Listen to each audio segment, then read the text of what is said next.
so he is only going to be here for, he only has about 10-15 minutes with us, I think 15 minutes looking at the clock. So he's going to open up, and then he'll take a few questions, and then we'll start the briefing. We have a hard time out at 4 today, so we're going to try and get out of here at 4. Thanks, everybody. All right, good afternoon, everybody. Thank you for having me. It's great to be back. Sorry, it's me and not BTS. I want to take some time today to explain the timeline of what's happening with vaccines for our youngest kids, for kids under 5, and what parents and pediatricians and Americans should be expecting in the coming weeks. So as you all know, the FDA is currently working through a rigorous and independent scientific process. As part of that, the FDA's advisory committee, VRBPAC, will be meeting on June 14th and 15th. They will review the data submitted by Pfizer and Moderna for their vaccines, and we expect an FDA decision shortly after the advisory committee meeting. And we look forward to this process playing out. Now, as you all know, because we've been through this many times, the FDA authorization is not the final step in the process. Before vaccinations can begin, CDC must also issue its recommendations. If the FDA authorizes the vaccines, the CDC will have its advisory committee meetings, and ultimately the CDC director will make her recommendations. And we expect the CDC to make its dates for its advisory committee meetings public very, very soon. So let's talk about what we know at this moment. We know that many, many parents are eager to vaccinate their youngest kids. And it's important to do this right. And that's what this process has been all about. So as I talk through the process today, I want to be very clear that I am not here to prejudge the outcome of the process. But the administration is hard at work planning all sorts of scenarios based on whatever the outcome is from the process that's playing out. We've been working very closely with states, with local health departments, with pediatricians, family physicians, other healthcare providers, and pharmacies to get ready. We started with the playbook we've used for rollout of vaccines for other age groups. At the same time, we're building this program to meet the specific needs of this specific age group. We expect that the vast majority of these kids will be vaccinated by their primary care providers. Now, if and when FDA authorizes a vaccine, we'll move from planning to execution. So let me highlight a few things of what that will look like. Now, the good news is we have plenty of supply of both Pfizer and Moderna vaccines to start our vaccination program. And we are going to make 10 million doses available to states, pharmacies, and community health centers and federal entities to order initially. Starting tomorrow, states can begin to place their orders. We have asked states to distribute the initial tranche of doses to their highest priority sites, including those serving the highest risk children and hardest to reach areas. And we've also asked them to prioritize sites that can handle large volumes, such as children's hospitals. We've encouraged states and providers to find ways to ensure that parents have access to these vaccines for their kids outside of normal work hours, because we want to make this as easy as possible for working parents and their families. Now, FDA authorization will allow us to start shipping doses. These doses are specifically formulated for these young kids. These doses will be shipped to thousands of sites across the country. So let me go back and think through the timeline with all of you. VRBPAC meets on June 14th and 15th. We expect FDA to make its decision soon thereafter. Once FDA has authorized, if they have authorized vaccines, we can begin shipping. We expect some of the shipments to start arriving in their destination over that long weekend. Remember, Monday is an important federal holiday, and many doctors' offices may be closed. And we can't ship vaccines until FDA has authorized these vaccines. And vaccinations can't start until CDC has issued its recommendations. So we expect that vaccinations will begin in earnest as early as Tuesday, June 21st, and really roll on throughout that week. Now, it will take some time to ramp up the program and for vaccines to be more widely available. And as doses arrive in places throughout the country, more sites will have vaccines, more appointments will become available. And our expectation is that within weeks, every parent who wants their child to get vaccinated will be able to get an appointment. We will, of course, do our part. We're going to continue monitoring. We're going to ship doses out as fast as possible. We're going to make sure that supply is always meeting demand. And we're going to do everything we can to make it easy for providers and parents alike to get their kids vaccinated. So let me just close with a few words about the bigger picture about the moment we're in. It's been a long 2 years. This is the last group of Americans who have not yet been eligible to get vaccinated. But as we think about getting ready to vaccinate our youngest kids, it's worth noting how much progress we've made. 2/3 of all Americans are now fully vaccinated. Close to 1/3 of all Americans are boosted. And highly effective treatments are widely available. As a result, when we look across the country, we see cases rising, nearly 100,000 cases a day. And yet we're still seeing death numbers that are substantially about 90% lower than where they were when the president first took office. Now, we know that COVID isn't over. We still have work to do, but we have made tremendous progress. And what we know is that we've got to keep vaccinating, keep reaching people who have not gotten vaccinated, keep making treatments widely available. Because what we believe is that with science, with hard work, and with resources, we can continue to protect the American people from our oldest to our youngest. So thank you, and I'm looking forward to questions. All right. Okay. There's a question. Well, what's your expectation on when most kids will be vaccinated? Is it a matter of months? What's your estimate? So we don't have an estimate of timelines of when most kids will be vaccinated. What we know is that obviously there are a lot of parents who are eager to get their kids vaccinated right away, and they will get vaccinated right away. Within weeks, as I laid out. There are other parents who are waiting to see how things go. And I think what we have seen in the past is that they will come on board as they see their friends and family getting their kids vaccinated. So I think this is a process that's going to take some time, but we want to make sure that we always have adequate supply and access for parents when they want their kids vaccinated. So I think you are well aware about how much frustration and anger there's been from parents of young children. The fact we were talking about second boosters for much of the population before even this first one was available. I'm a parent of a 4-year-old who got COVID while we sat around waiting for this. And I think one point in all of that really is frustrating, raised a lot of questions for parents, is why the FDA didn't move to hold hearing right away after Moderna applied, why it waited for Pfizer and Moderna. Can you just explain the thinking behind that delay?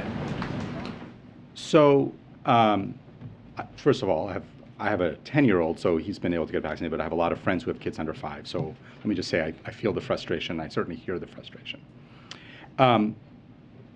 Two things. First of all, the FDA makes these decisions on timelines really based on its ability to review the data, to do a careful analysis, and that's what they've been doing. I think they've done that throughout the entire pandemic. If you look at from the early days of the early adult vaccines through this one, they have moved expeditiously, and they have made the determinations of when they can be ready to evaluate and when they can make a decision. The specifics of it, you're going to have to, I think, ultimately talk to the FDA, but I feel like they have moved very quickly to try to consume and analyze a very large tranche of data from Moderna. And look, at the end of the day, we all want to move fast, but we want to get it right. And that has got to be priority number one, and that's what I think the FDA has been focused on. On Paxlovid, do you have any information you can share with us on how much Paxlovid has been used so far and how much is left, and whether Congress or whether the U.S. is committed to completing its purchase of the 20 million courses? I don't have the numbers off the top of my head. What I will tell you is we're getting out about 30,000 prescriptions a day right now. And that's at the end of last week. I don't have this week's data yet. So about 30,000 doses a day. We obviously want to continue to expand access to Paxlovid for any high-risk person who gets infected. We want to make sure they have access to it if they're clinically eligible. The president made a commitment to get 20 million doses, and we remain committed to making that happen. Thank you. I wanted to ask about your COVID testing program. specifically the one that was launched to order COVID tests at home. Can you talk about what the demand has looked like lately now that we're seeing up and down with cases and different than what we saw around Christmas? And what you're doing to preserve supply. I know that these tests eventually expire. What you're doing to preserve supply should there be a big demand again. Great question. So we launched that about 2 weeks ago, 3 weeks ago. I can't remember the exact time. The third round of making tests available. We actually saw quite a robust demand for that. I think we've had maybe 17, 18 million households order just in the last couple of weeks. So that on round 3, that's a lot, and it's great, and it means that people are still using these tests. If you've followed me for the last 2 years, you know I'm a huge believer in making widespread testing widely available. I think getting people tests at home is a really important part of that. We feel that when you have cases rising, Americans want tests. We want to make those tests available. We also obviously want to make sure that as we have if and or when we have future surges of infections, we will have other tests available for Americans. Can you also talk about the president was very big at the beginning of that program on equity, and that these tests were going to be distributed to populations that were underserved in addition to populations that might be more well-connected? So we've thought a lot about equity in this case, in other areas too, but certainly on tests. Yeah, and so the way we've done this is, obviously website, but you can make phone calls, which for some people is easier. We've distributed tests to food banks. We've distributed tests to federally qualified health centers. We have a whole series of efforts that we have had to make sure that the testing is getting out through a variety of different channels so that people who may not normally be able to access it in other contexts can get access to tests. I didn't hear you, one last thing. I didn't hear you say about tests that are expiring. I know these tests have a shelf life. Yeah, so with all these tests, and again, this is a standard issue. Anytime you have new products, initially they have a specific shelf life, and then as you do more testing, you can extend that shelf life. So these companies are working with FDA to look at long shelf life, but obviously we're always thinking about that and making sure that there's plenty of shelf life for these products as they sit in our stockpiles. Dr. Jean, what was the impact of the Department of Defense? Can you talk about second booster shots for under age 50? Are there discussions right now about allowing those second booster shots? Are those conversations taking place? So that's a decision of the FDA and CDC. They're always guided by evidence and data on that. All the data that I have seen, or most of the data I've seen, is in people over 50, really in people over 60. That's where the strongest data are. So I think those conversations are always ongoing, but I think the issue of looking at evidence and making a decision, that's really something the FDA is going to have to think Where about. cases are right now, that second booster shot should be authorized for people under age 50? That I really do leave that up to FDA to decide based on kind of looking at the evidence. So I think they should be making that decision. All right, last question, Tyler. Thank you. Do you feel confident that the U.S. has enough supplies for a potential summer surge?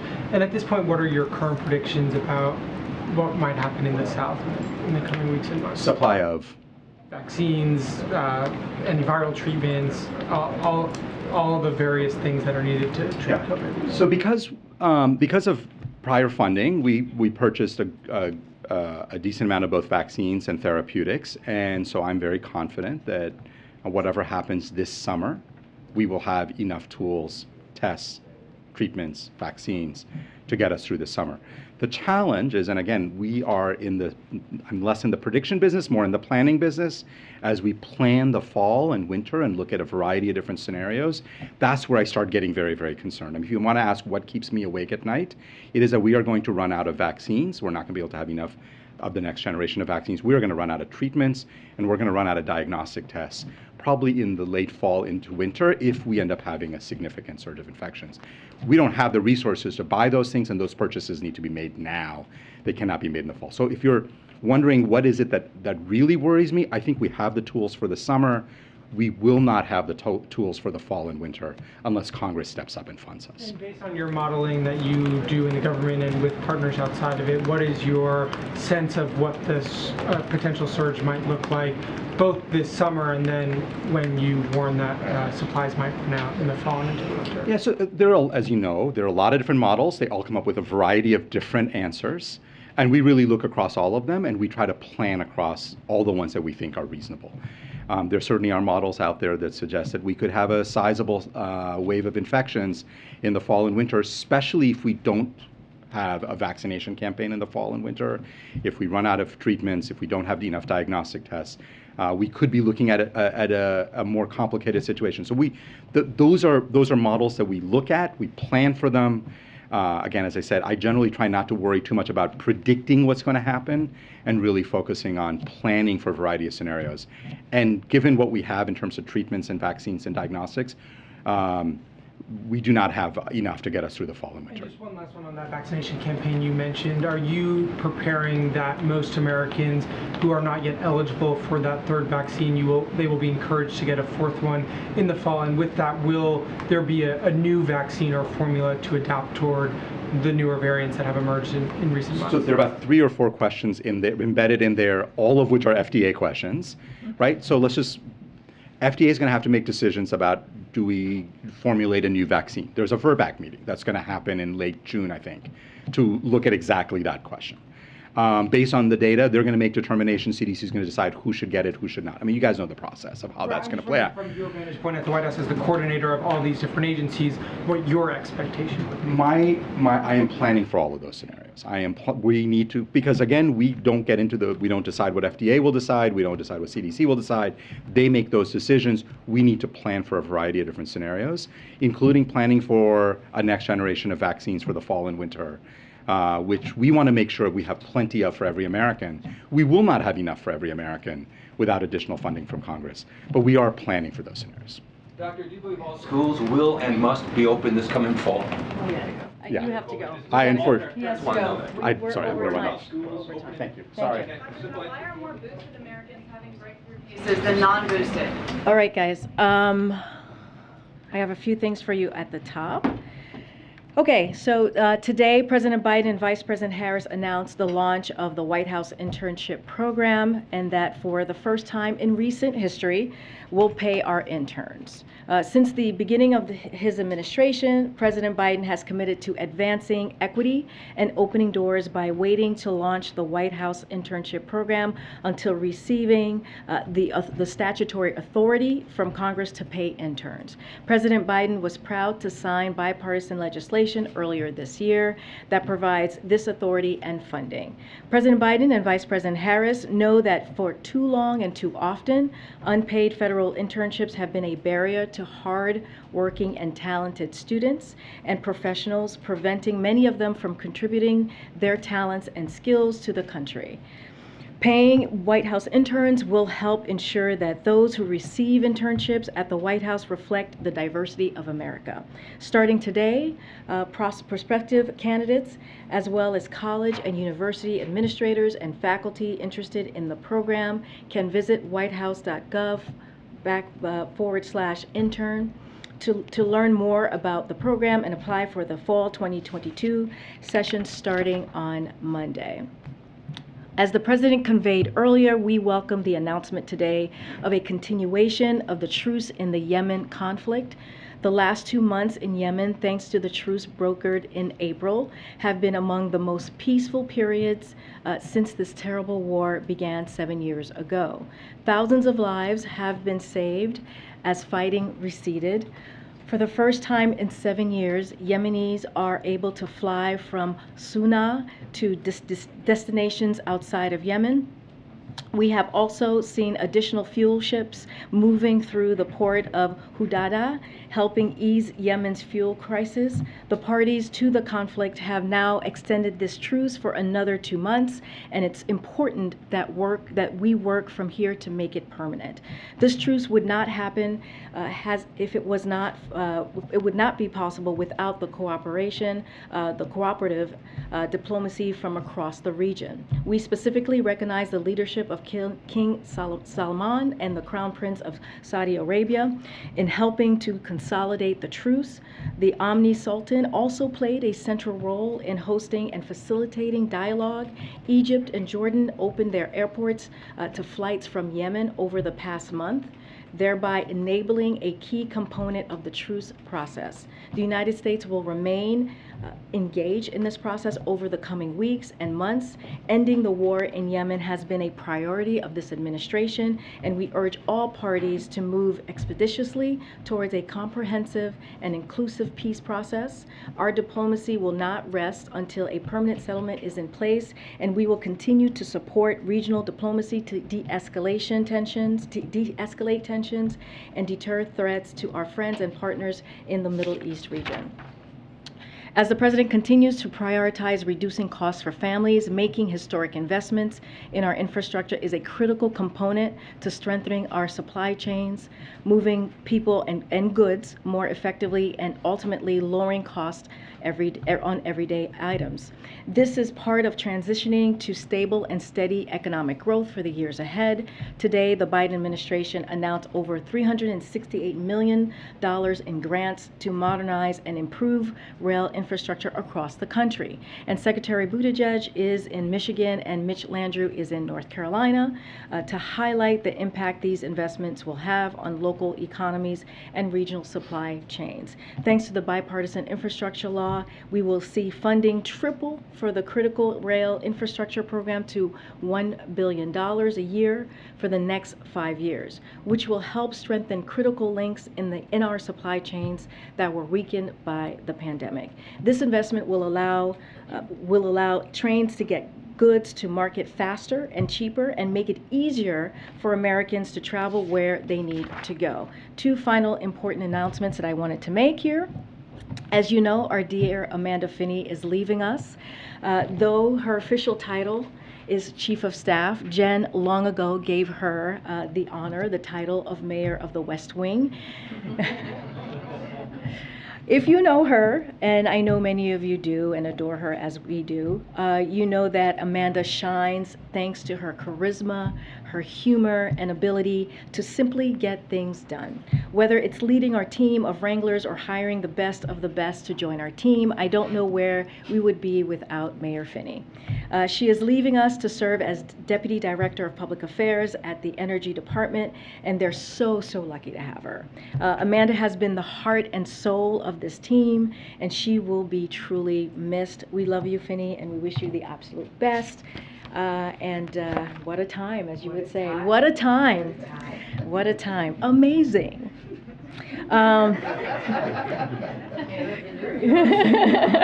We get that a lot. Amanda-isms. Okay, one last announcement I want to make. Brittany came into our team very recently, actually 6 months. Feels recently, but it's been 6 months. We will be bidding her farewell, our dear Brittany Kaplan, who is returning back to the Department of Commerce after completing her rotation as Assistant Press Secretary here in our office. Brittany's kindness, professionalism, and know-how have been apparent from day one. She's one of the nicest people that I know, and she has become an integral part of this team since then, stepping into the West Wing press office and taking on tough topics like the 5G, you guys remember that, and corporate mergers is no small challenge, as she knows, but Brittany has done so much, earning praise and respect from across the White House. Brittany will be returning to Commerce, as I just mentioned, at the repeated insistence of Secretary Gina Raimondo. I have a story I'll tell you maybe at drinks. I've told Brittany this story about how I was told by Gina to make sure to return Brittany to her many times. Anyway, it's abundantly clear to anyone who has worked with you, Brittany, how amazing and how much of a star you are, and it's been exciting to see your accomplishments, and thank you so much for spending 6 months with us. I know every day I'm going to be doing these little goodbyes, but I promise we will have a press shop. Not everyone is leaving. Let me make sure I went through everything, and that is it. You want to kick us off? Perfect. I have 2 questions. On the speech tonight, I'm wondering why there's reason to believe that things will be different in Congress, given that we haven't seen action repeatedly So let me just say, as you guys know, the president is going to give a speech this evening at 7:30. He's going to renew his call for action to stop the epidemic of gun violence that we've seen in Uvalde and in Tulsa and in Buffalo in just a few short weeks. And in too many communities across the country, we see gun violence tearing up our communities, tearing up families. And so reducing gun violence has been a top priority of this president since his first day of office and throughout his career as a senator, as a vice president, and clearly as a president. He has been crystal clear that Congress needs to act. The president has done more through executive action, as you've heard us say, than any other president in their first year in history, and the president has directed his staff to continue to explore additional actions we can take, but we can't do this alone, and it's time for Congress to act. Your second question? Okay, on vaccines for those under 5, can you tell us, is the president satisfied with the pace of the FDA review process? We've already had questions about the frustration among parents. Yeah, I mean, Dr. Jacques talked about this and the frustration of parents, and we know parents are incredibly eager to get this done. And FDA is working rigorously through this process, and it's an independent scientific process, so we do leave it to them, and it is the FDA authorization to get this done. But we know many parents are eager to vaccinate their youngest kids. It's important to do this right, to do this in a safe way, as Dr. Jha was talking about. And so, but the most important thing that we want to make sure we come across, which is why we had Dr. Jha here, is that the administration is preparing. We are prepared. We're working with states, local health departments, pediatricians, family doctors, other health providers, and pharmacies to get ready, as we did with kids that between 5 and 11. So we want to make sure that we get this done swiftly, but also safely, and also follow CDC recommendation. Yesterday you noted that the president, given his history in the Senate, knows well how negotiations over gun reform work, and that giving talks a little bit of space, you think, is sometimes a good strategy, that can help members come to common ground and work through some of these issues. But that hasn't worked in the past, not on this issue, right, given what we've seen in the past. So why pursue that same strategy now if it hasn't worked? Why not have the president play a more direct role in these negotiations now?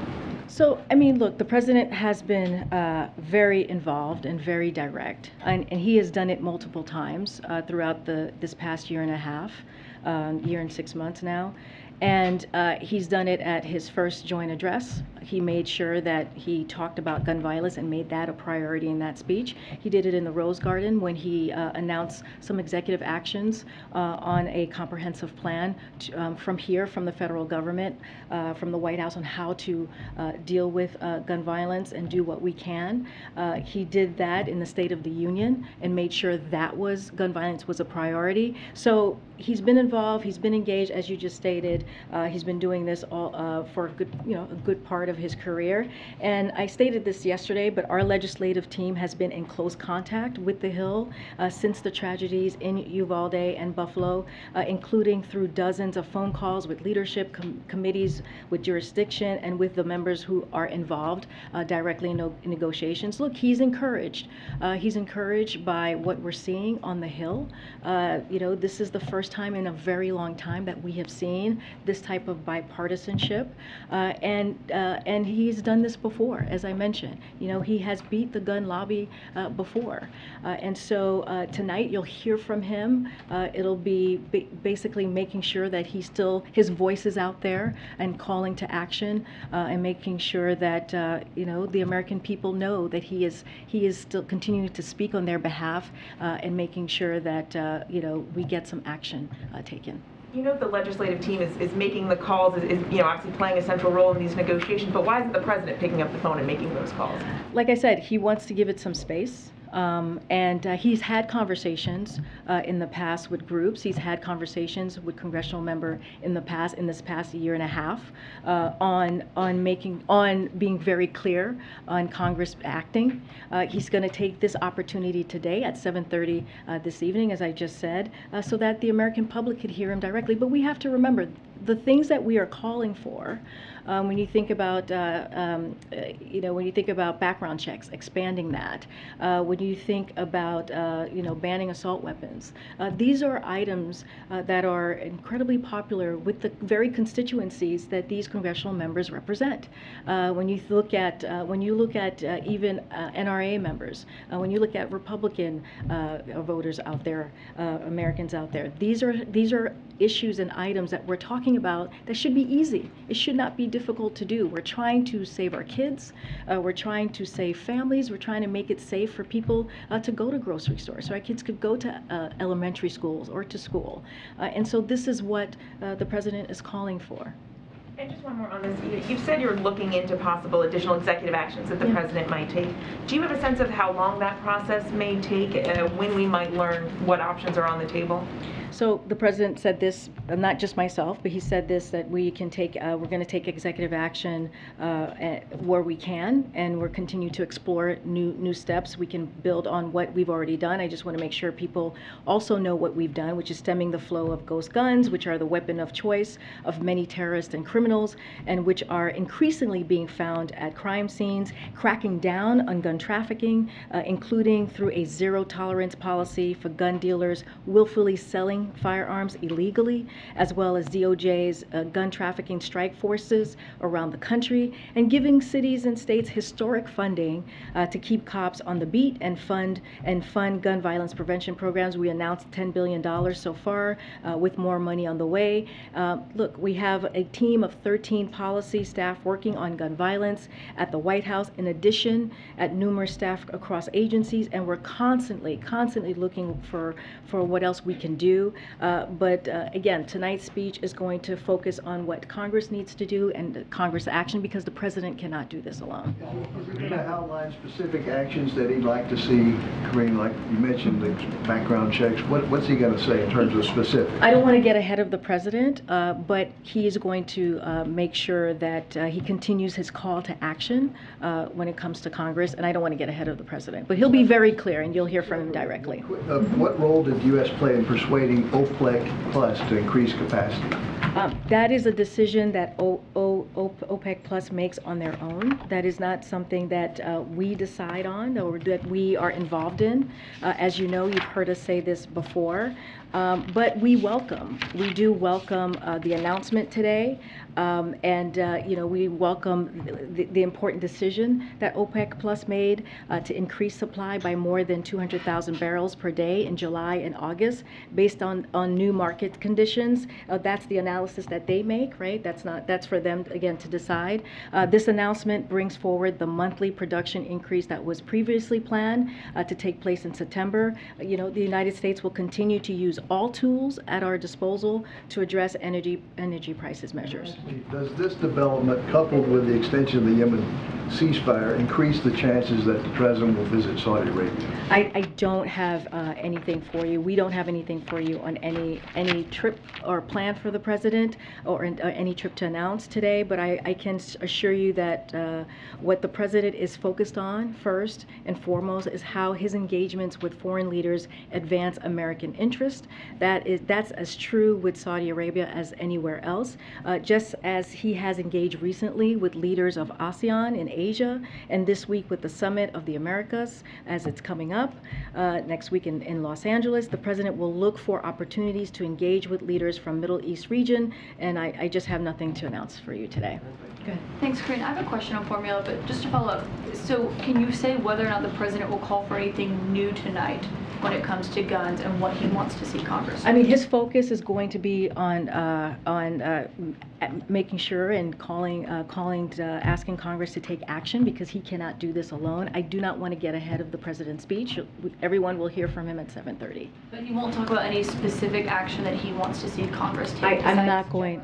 Well, we've talked about that. We've talked about the actions that he wants to see taken. I just spoke about them, which is expanding background checks. He's talked about that. We talked about red flags laws as well. We have talked about banning assault weapons. These are items that the president has been very clear on, has talked about, and also when you think about this, the banning assault weapons has led on, especially when he was a senator. So that is not new. We have made that very clear in all of the remarks and speeches that he has done on gun violence in the past year and a half. I mean specifically, but on the executive actions, you said you were exploring what he can still do, what still is left. Have you identified anything specific? I don't have anything to announce, but the president has said himself, we're going to explore where we can to see what else we can do on executive actions.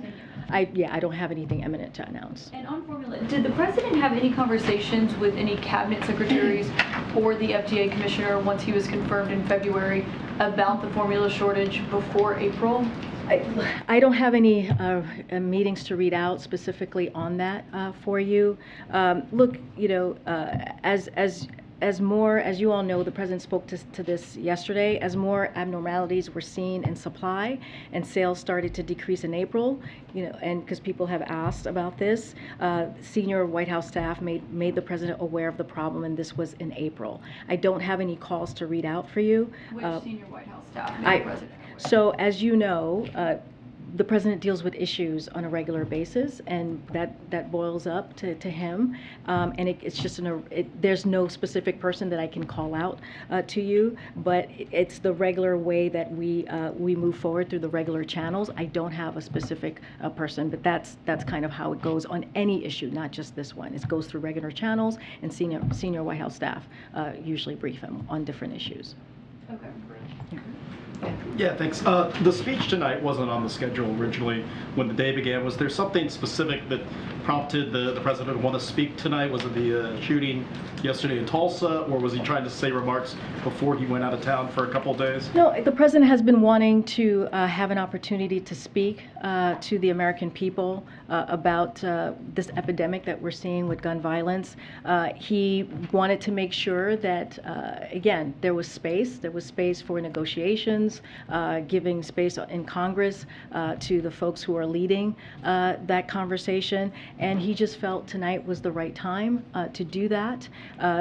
But he had been wanting to make these to have this speech. I know you haven't disclosed exactly what he's going to say tonight that he wants out of legislation from Congress, but is he going to specify exactly? No, but he has. I mean, but he has. Yeah. I mean, what he talks about tonight? Well, I'm just saying that he has laid out what he wants from Congress. He's been very clear. He did that at the State of the Union most recently. He did that during his comments when we talked about the executive actions for gun violence to reform to comprehensive gun violence recently during the Rose Garden, his first joint Congress address to Congress. So he's done it many times, calling for Congress to act, and he's listed it out.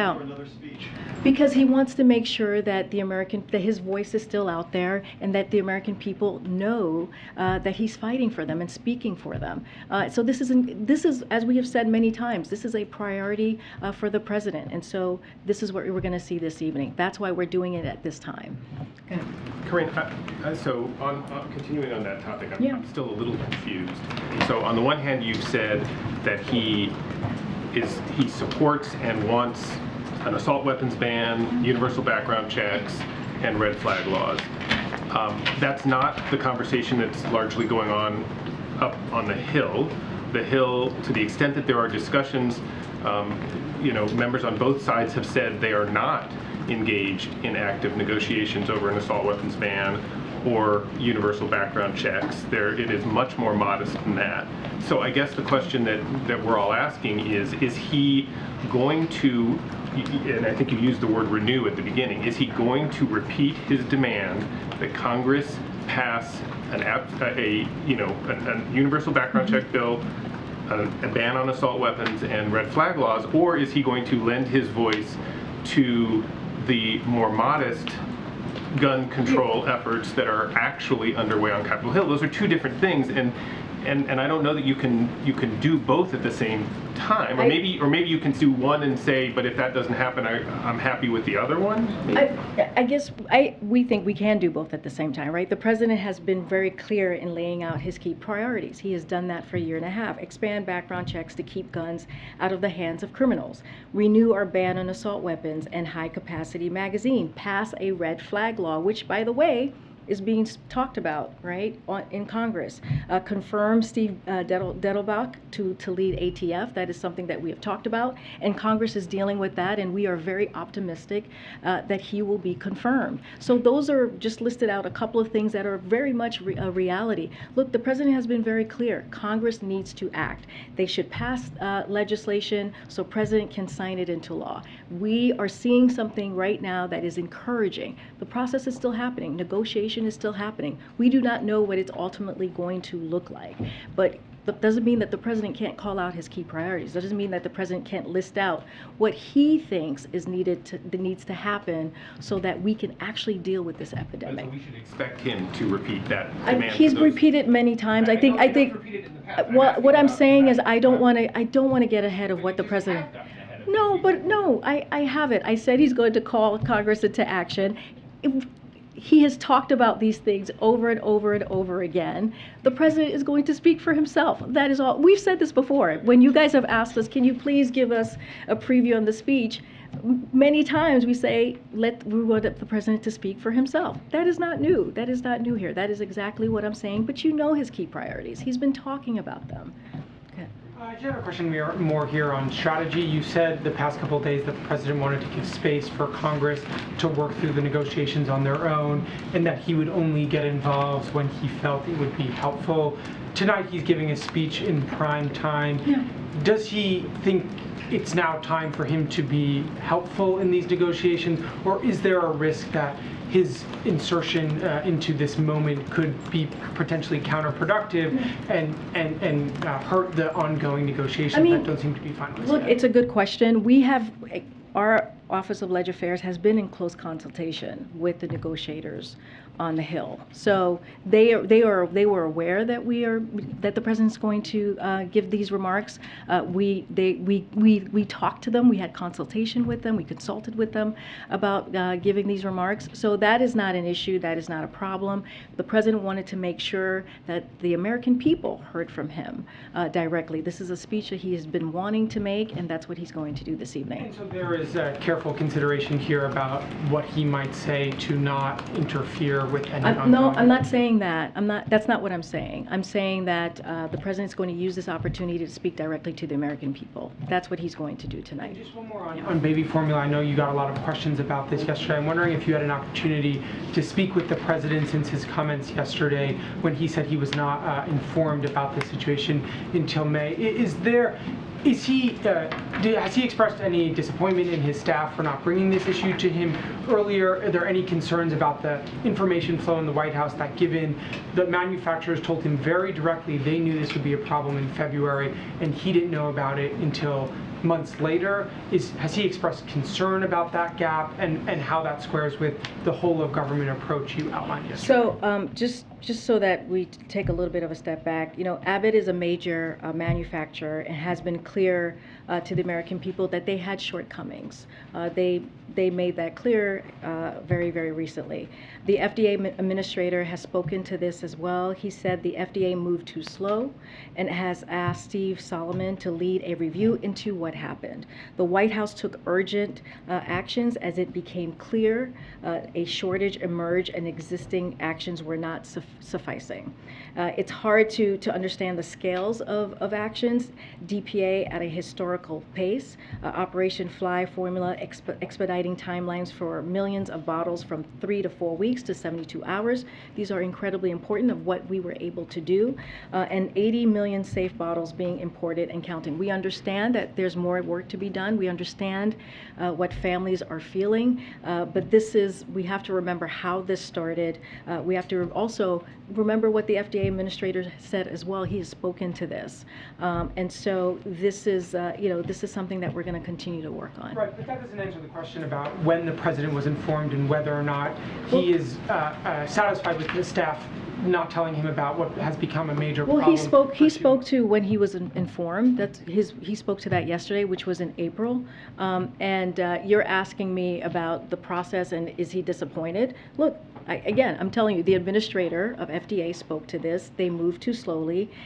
He said that Steve Solomon is going to lead an after-action review on what happened. And when the shortages emerged and actions by the FDA and USDA did not suffice to prevent any consumer impact, the White House led urgent emergency administrative-wide action with FDA, fly formula, as I just mentioned. But that's the FDA administrator, that's not the president. Those are two different No, but I'm individuals. telling you the process. I'm telling you what happened. I'm telling you that the FDA moved too slowly. I'm telling you that this happened on the side of Abbott. And what FDA tried to do at first was they called out Abbott for safety concerns, right? The most important thing here is that we have to make sure that babies have safe formula. We have to make sure that American families feel comfortable. So FDA did their part here, but he also admitted that they moved too slowly. And once we saw that the supplies were not meeting the demand, we acted. We took urgent action. So that is the way that it happened. That is the way the timeline was laid out, and so that is. You may not like my answer, but that is the way that we see it in answering your question there. Go ahead. Is the president expecting his audience tonight should include those negotiators who are working on, members of Congress who are working on this? Is he directly trying to speak to them, or are you saying his audience is the broader public? I think, look, I think the speech that he's making, yes, it's to the American public. Why we're making sure that we're having it this evening so they can hear directly to the American people. But it's also a call to action to Congress as well. But again, we have been in constant communication. Dozens of calls have been made with members in Congress, including negotiators from the Office of Leg Affairs, and that has been happening for the past couple of weeks. So we have been communicating with them and making sure that we get a sense of what's happening and how we can be helpful. And have you read the remarks yet? Have you seen the president's text? I've seen draft of the remarks, but again, this is for the president to speak to. I do not want to get ahead of what he's going to share with the American public and what message he wants to send. I think following up on what Michael said is, I'm trying to get a sense if the president is trying to help close a deal and get something accomplished with Congress, or if he's going to restate what he could say on any day, a position he's held for decades, or if he's trying to get this moment to produce a legislative result. Because really nobody's talking about banning assault weapons on Capitol Hill at the moment. So is he going to speak more to the specific elements that they are currently negotiating? So when it comes to right now, as you all are asking me, look, the president has defeated the gun lobby before. He's the one who was able to pass assault weapons ban and who was able to help shepherd the legislation that put in place the federal system of background checks. So he understands how this process works. The president is continuing to press Congress to act, and he's giving them the room they need to find common ground, but he can still speak to this and speak to the American people. But as we have said, the president is going to continue to stay closely engaged on this, to speak out, and he's going to use his bully pulpit, which is what he's doing this evening, to press for action, just as he's done throughout his presidency. Just as he's done at the State of the Union earlier this year, just as he's done when he did his first joint address to Congress, and he's done this many times. And so this is just another opportunity to use the bully pulpit to talk about the actions that he wants to see, and also just talk directly to the American people. He thinks this is an important moment to do that. Can we ask you to go back on the issue of who briefed the president on baby formula? To say there is no specific person is not a satisfactory answer. When you have senior assistants to the president, there's a paper trail, I'm sure, about briefings to the president. There's a domestic policy council. There's a chief of staff. At some point, we need to know who would have been the most likely person to talk to him about. I think what I'm trying to say, there's so many issues that come up that is presented to the president. As you know, you've covered many administrations, and there are just regular channels that happen that go to the president. It just looks like it's evasive to not have the most senior people in the White House willing to say, I had a conversation with the president about it, or we talked about it in this context or that context. And we're also all reporting on the consumer side of it, of what you're doing, putting out and trying to get information. But we're also trying to understand the information flow in this White House, and it's important for us to get that answer, which is why we're going to keep asking it until we get that answer. No, you have every right to keep asking. That's why I'm here. Look, really, Kellyo, he's briefed on countless priorities. He is the President of the United States. There are regular channels. He is briefed by his senior White House staff, and that is just the process that we have. Chief of Staff, then? I'm not going to confirm who it was. I'm just letting you know that there are regular channels that we use, and you know, it's senior White House staff that when elevate issues to him when the time comes, and they're just regular channels. And that's what I have for you to share there. Yeah. Thanks, Karine. Yep. If the president thinks that Congress must act immediately to end this epidemic of gun violence, is he going to bring any of the key players from Capitol Hill to the beach with him tonight? Oh, okay.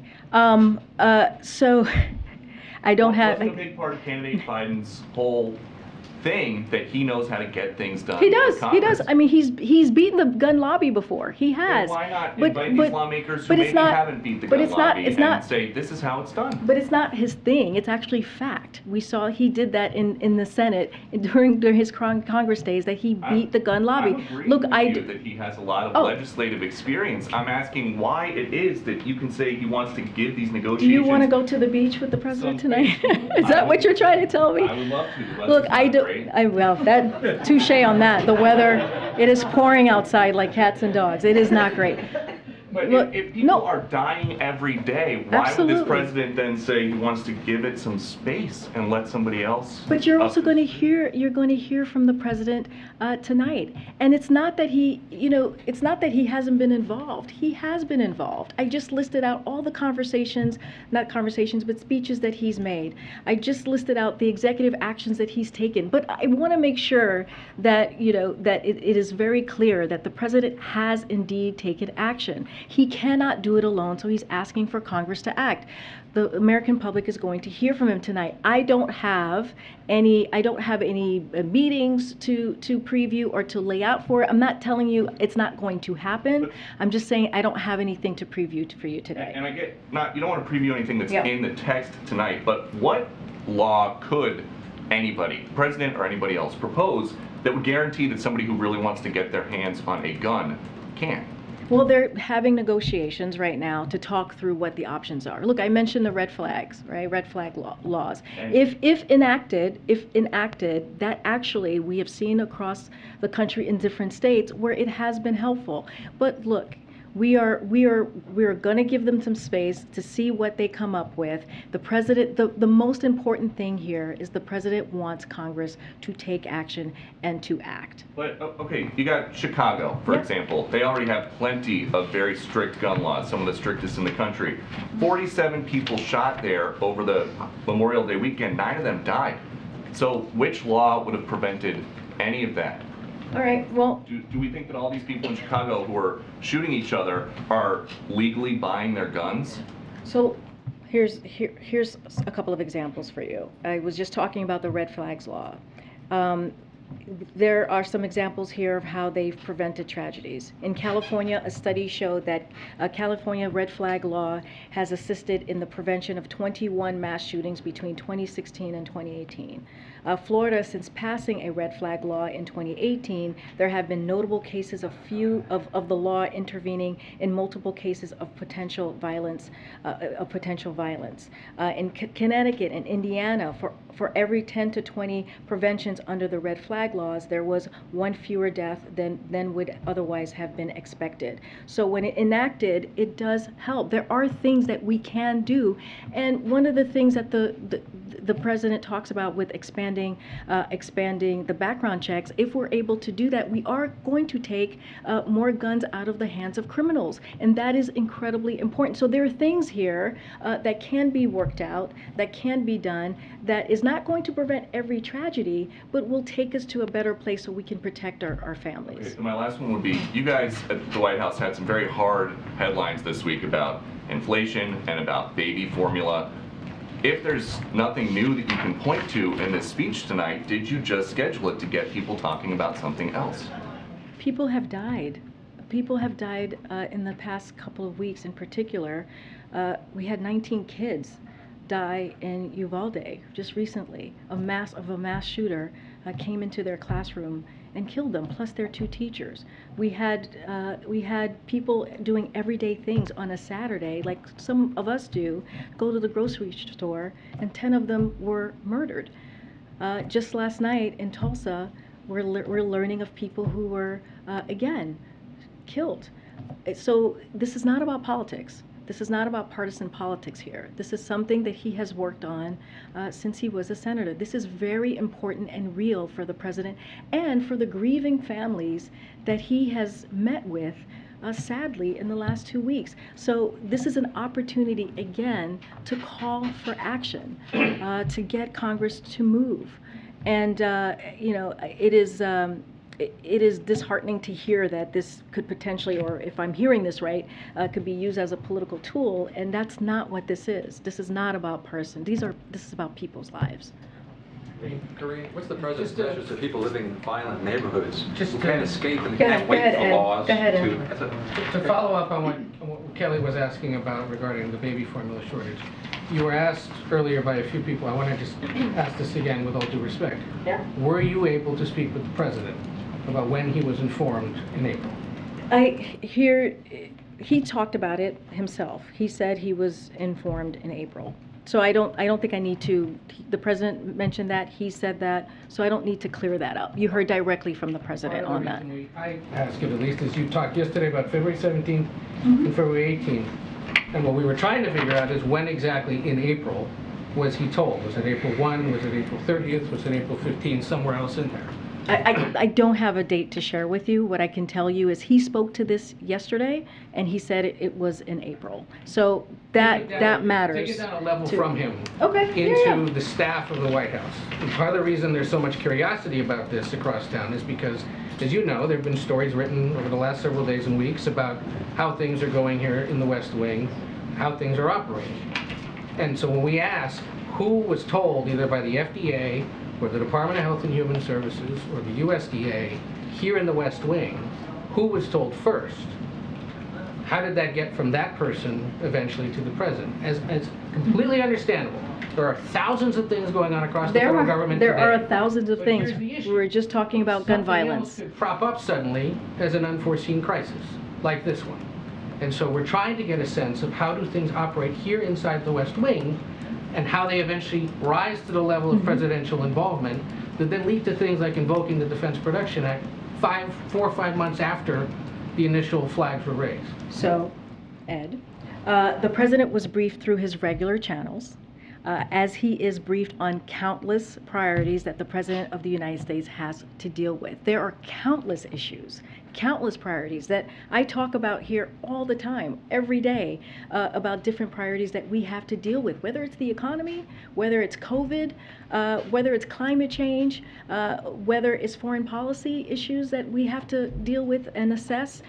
That is how we run the White House. That's how any White House is run. So there are regular channels of White House senior staff, and that's how it gets elevated. You're asking me for specific names. I am telling you how the process works, and I'm telling you how it goes from White House staff to regular channels to the president. Part of why this is intriguing is because we know from what you've said, from what your colleagues have told us, from what we've learned in our reporting over the last year and a half, is that he's a voracious consumer of information from across the federal government, and whenever he gets briefed on something like this, he asks a lot of questions.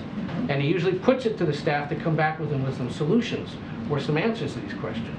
So the idea that he was told about this in April, and then it didn't get elevated until mid-May, when Congress and when the press started raising bigger questions about this, begs the question of, well, then what happened in April when this very curious, very detail-oriented president in briefings would have been told about it, and when steps were taken that are now underway?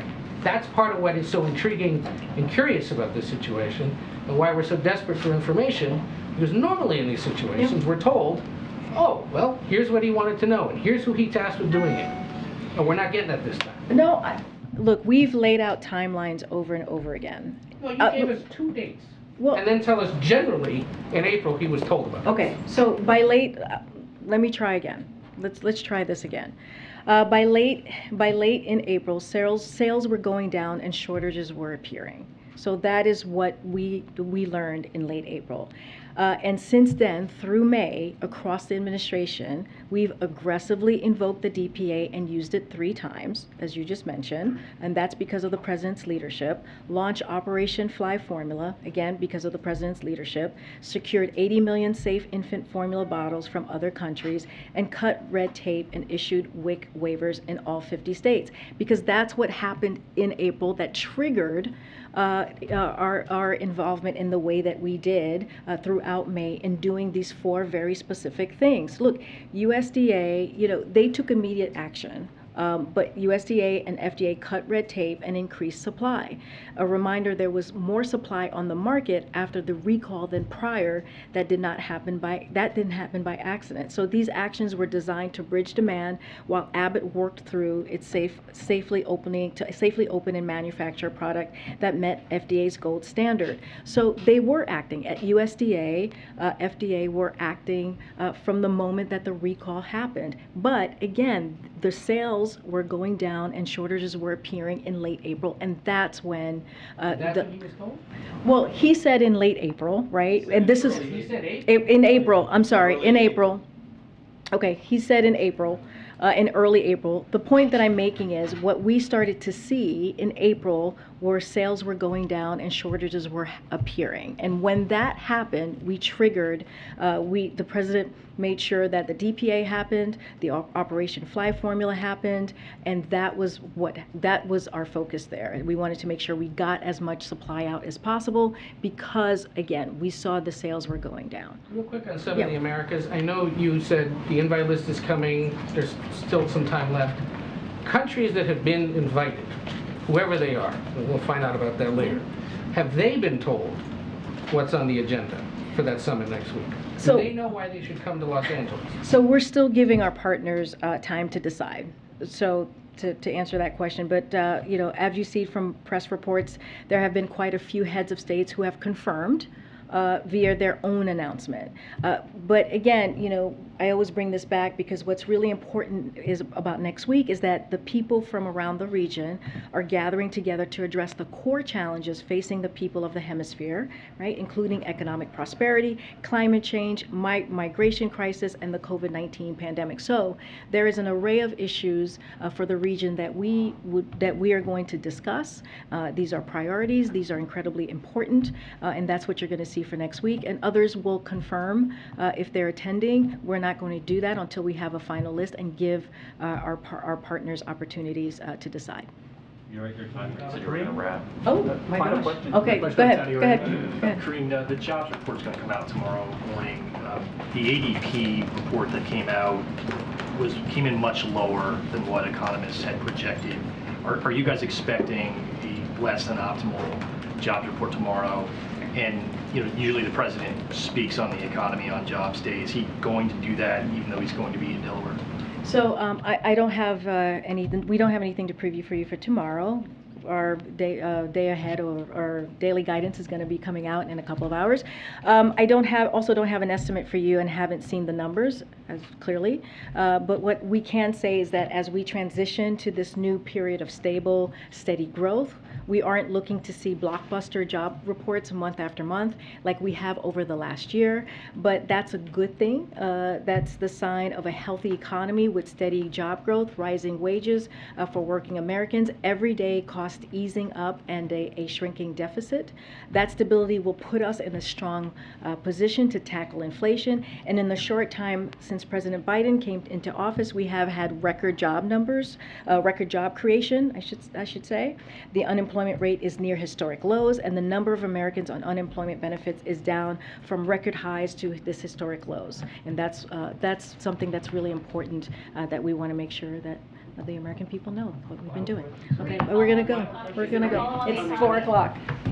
Thanks, guys. Thank you.